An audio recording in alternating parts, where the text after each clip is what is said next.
कि हमारा फर्म के पूर्ति वक्र के निर्धारक तत्व यानी जब हमारी फर्म पूर्ति करती है किसी भी निर्गत का तो उसको निर्धारण करने वाले कौन-कौन से तत्व होते हैं। यहाँ पे हम 3 तत्वों की चर्चा करेंगे। पहला तत्व है हमारा प्रौद्योगिकी प्रगति यानी टेक्नोलॉजी में चेंजेस। ज़ाहिर-सी बात है अगर किसी भी उद्योग में टेक्नोलॉजी में चेंज हो रहा है, एक अच्छी टेक्नोलॉजी आ रही है तो उसका निर्गत पहले की अपेक्षा बढ़ जाता है। यानी पहले वो 100 निर्गत उत्पादन कर रहा था तो नई टेक्नोलॉजी के आ जाने से अब वो 200 का उत्पादन कर रहा है। प्रौद्योगिकी प्रगति फर्म की पूर्ति वक्र को दाहिनी ओर शिफ्ट कर देती है। किसी भी दी हुई बाजार कीमत पर फर्म अब निर्गत की अधिक इकाइयों की पूर्ति करेगी। कहने का मतलब है कि हमें कोई भी बाजार कीमत दे दी जाए। मान के चलिए हमको यहाँ पे बाजार कीमत P दे दी जो कि हमारी प्रचलित कीमत है, ठीक है। यहाँ पे क्या हो रहा है कि जो फर्म है निर्गत कर रही है, मान के चलिए हमारी फर्म इतना निर्गत कर लेती है। हमारी फर्म इतना निर्गत कर रही है, अगर टेक्नोलॉजी में थोड़ी वृद्धि होती तो हमारी निर्गत क्या हो जाएगी, इस जगह आ जाएगी यानी हमारी फर्म की उत्पादन क्षमता में बढ़ोतरी हो गई। इसी तरीके से नेक्स्ट है आगत कीमतें। आगत कीमतें होती है कोई भी चीजें आप उत्पादन करने के लिए जो भी कारक लगाते हैं उन कारकों की जैसे भूमि हो गया, पूंजी, श्रम है, इनकी आगत यानी इनके लागत में वृद्धि हो गई, इनमें दाम में बढ़ोतरी हो गई। यानी पहले हमें कोई श्रमिक मान के चलिए 500 रुपए में मिलता था तो अब वही श्रमिक 600 रुपए लेने लगा है। यदि एक लागत की कीमत यानी कि श्रम की मजदूरी दर में वृद्धि होती है तो उत्पादन लागत बढ़ जाएगी। जाहिर सी बात है जब कारकों में वृद्धि होगी, हमारी कारकों के लागत में वृद्धि होगी तो हमारी भी उत्पादन लागत बढ़ जाएगी।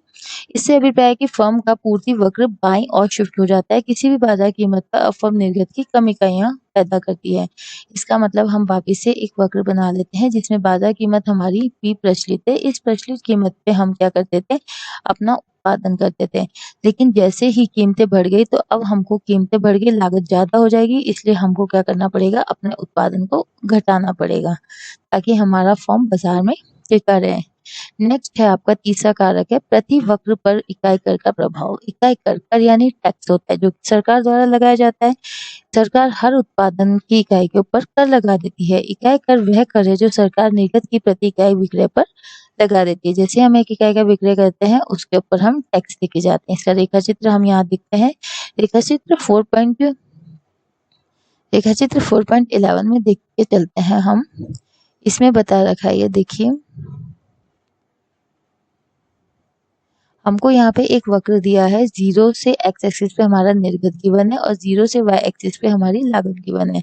हम यहाँ पे P0 पे अपना क्या कर रहे थे, वस्तु के निर्गत को बेच रहे थे यानी कि P कीमत के ऊपर, जहाँ पे हमारा दीर्घकालीन सीमांत लागत और दीर्घकालीन औसत वक्र एक दूसरे को काटता है। हमने कहा था इसी कटने वाले बिंदु पर, उत्पादन बंदी बिंदु पर हम अपना उत्पादन कितना करते हैं, Q0। लेकिन अब क्या हुआ, हमारे जैसे ही कर लगता है यानी पहले तो हमारी कीमत 100 रुपए थी, अब अगर हमारा कर लग गया 10 रुपए का एक विक्रय इकाई पे तो यानी एक इकाई हमारी 100 रुपए में नहीं बिकी, कितनी हो जाएगी, 110 रुपए में हो जाएगी। तो हमारी जो नई कीमत होगी वो कर को मिलाकर होगी 110।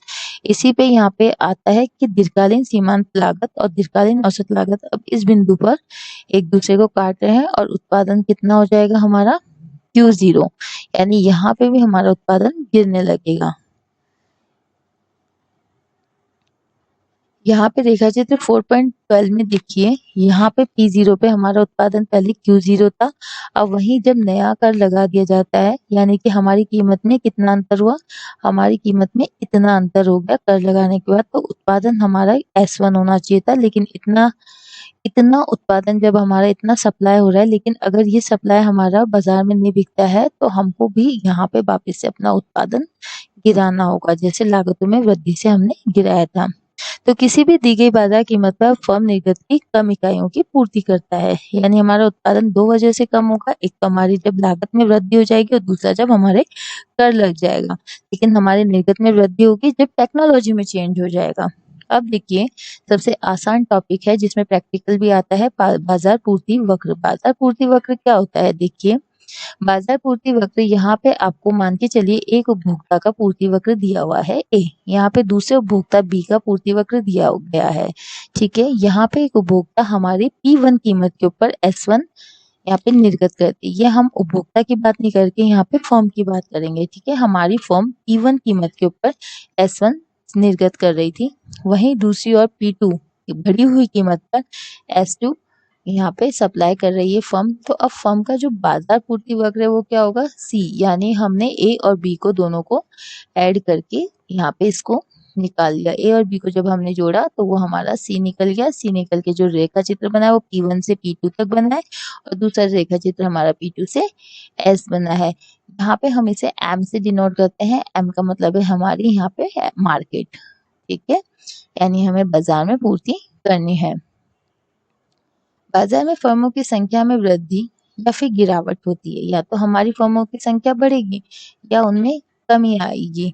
तो बाजार पूर्ति वक्र में भी दाहिनी और बाईं ओर शिफ्ट होता है। यदि संख्या में देखिए, अगर एक हम फिर रेखा चित्र बनाते हैं, अगर हमारी फर्मों की संख्या में वृद्धि होती है, मान के चलिए ये हमारे पहले इतनी फर्में थी, लेकिन जैसे ही फर्मों की संख्या में वृद्धि हो गई, यानी फर्में हमारी यहाँ पे पहुंच गई, 100 से हमारी फर्म 200 हो गई, ये यहाँ पे क्या हो रहा है, वृद्धि हो रही है। तो हमारा जो वक्र है वो किधर बढ़ रहा है, दाहिनी ओर। इसी के विपरीत हम एक वक्र और बनाते हैं।